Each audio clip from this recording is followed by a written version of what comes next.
Massive props are in order for Rivian. I'll have to admit, I didn't think they were gonna be able to do it. I was fairly skeptical on whether or not they would report a gross profit in Q4, even though that was the guidance they were giving about a year ago. And yet they've officially done it. They reported it and they beat Wall Street expectations, reporting a little over $170 million in gross profit. In case you wonder what gross profit means, it essentially means that through the production and sales of the R1 vehicles plus the commercial delivery van, they are now making money on the vehicles that they actually sell. I know that sounds like a fairly basic thing for a business to do, but particularly for an all-electric vehicle startup, it's very difficult to do. Ford has not even been able to pull this off with their electric vehicles yet, and over the course of the year, basically Rivian had to shave off over $31,000 worth of expense from every single vehicle they sell. That is no easy feat, and this is an absolutely crucial step towards getting towards net profitability, where the whole company, factoring in R&D and operating expenses and growth plans, is also being profitable. You kind of have to walk before you can run. Tesla followed this train of thought as well, but I know the comparisons are obviously going to come up because I can tell there's already a lot of Rivian skeptics out there that are just like, yeah, but it's because of the Volkswagen joint venture, or it's because of the ZEV credits, it's because of government subsidies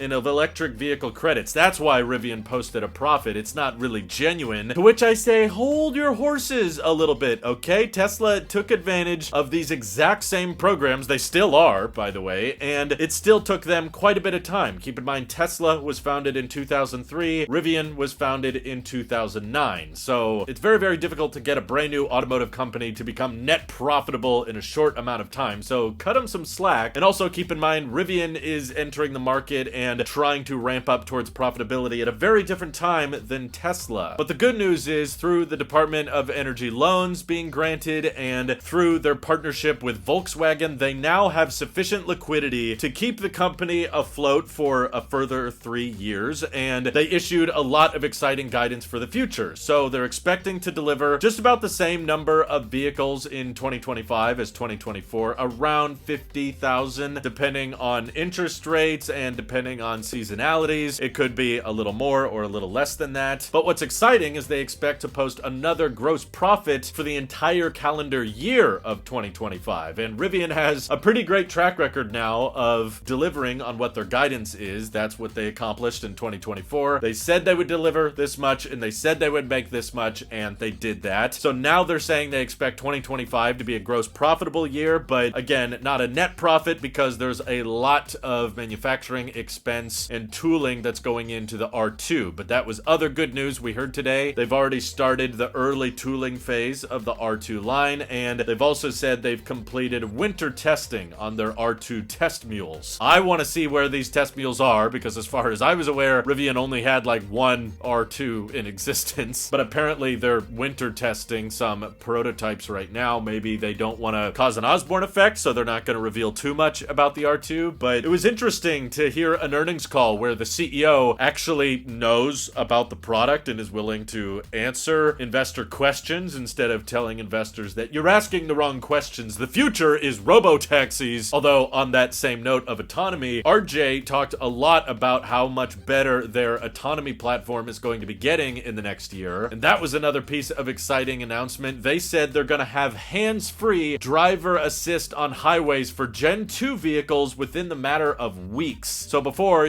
people were saying by the end of 2025, Rivian was going to be hands-free, and then the end of 2026, it would be eyes-free. But they're claiming now that by the end of 2025, their autonomy platform is actually going to be capable of doing not just highway driving, but also urban. And it was cool to hear RJ talk about how they expect to eventually make vehicles that are capable of driving themselves nearly everywhere. And while he doesn't have the same pie-in-the-sky dream of developing robotaxi vehicles, he said it's all about giving our customers their time back, and also they see it as a highly valuable revenue stream. So at least at first, the Autonomy Platform Plus is going to be free for Gen 2 owners. Sorry, they're not giving us too much information on Gen 1 owners. That's a bit of a bummer, but for Gen 2, at least, they seem to be pretty confident that this hardware is going to be enough to drive you on the highway without your hands on the wheel, and then within a year without your eyes on the road, and that'll let you watch movies or watch YouTube on on the Rivian display and read a book or use a phone, whatever you want. They seem to be all in on targeting level 3 autonomy. But what was interesting, a little tidbit that people noticed, is that Rivian is planning on using a different self-driving computer for the midsize platform, which includes R2 and R3. This is a more advanced computer, so it's not a downgrade, but they're saying the AI capability of the computer going in the R2 is going to be over twice as capable as what's going in the Gen 2 Rivians right now, which I'm surprised they were willing to say that. If anything, I feel like that might Osborne your vehicle sales. If you feel like people are holding off on buying a Rivian, maybe you'd want to wait for an R2 if you care a lot about the autonomy capabilities. But essentially, all lights are green for go on the R2 volume production. It was cool to hear RJ talk about how they're going to leverage their paint shop at the existing normal plant and some of their stamping presses to get R2 online. They actually said they're going to pause production on R1 products for about a month so that everybody at the Rivian factory can focus on getting R2 in the market in the first half of 2026. So we're talking about 1 year from about now, we're going to be seeing R2s on the road and likely all kinds of marketing events, which is going to be really fun and exciting. And RJ reaffirmed that they're at about 95% of the supply chain locked down on prices for the R2, which is a really good sign. Several times during the earnings call, they were still referencing that $45,000 starting price. So like I said in previous videos, I don't think they're going to start out the R2 really cheap. I think similar to other brands as well, they're going to start out with probably a fairly high price model. They also mentioned on the earnings call similarly that due to a parts shortage for the Enduro motor, they had to deliver a lot more tri-motors, interestingly enough, than dual motors for a while, and that probably helped boost up the margins with the higher average selling price, which I just found interesting that it was like there's a part that affects the dual motor system but not the tri-motor system for some reason. But because of that logic, I think there's a good chance that the R2 is going to start out as a $60,000 to $70,000 tri-motor option, and similar to Tesla with the Model 3 and Model Y, it's going to be limited volumes, so they're going to try to sell the highest price versions first, and then as R2 production ramps up, they can slowly bring prices down. And because Rivian's software is so great, and because their autonomy performance is just going to be getting better and better over the course of this year, sounds like within the next couple weeks, we're actually going to start to see hands-free Rivian driver assist on freeways, which is awesome. And then by the end of this year, actually have it start driving around in urban environments, which means might have a lot of fun comparison videos with Tesla's full self-driving versus Rivian's Autonomy Platform Plus, so that hopefully by the time the R2 launches, it's going to be fairly autonomy focused and it's going to have fantastic software at a reasonable price. And RJ is saying that the bill of materials of the R2 is less than half of that of the R1 platform, which is quite impressive considering how great of an overall product it appears to be. Couple that with all of the Elon comments and controversy going around, and I think there's a good chance that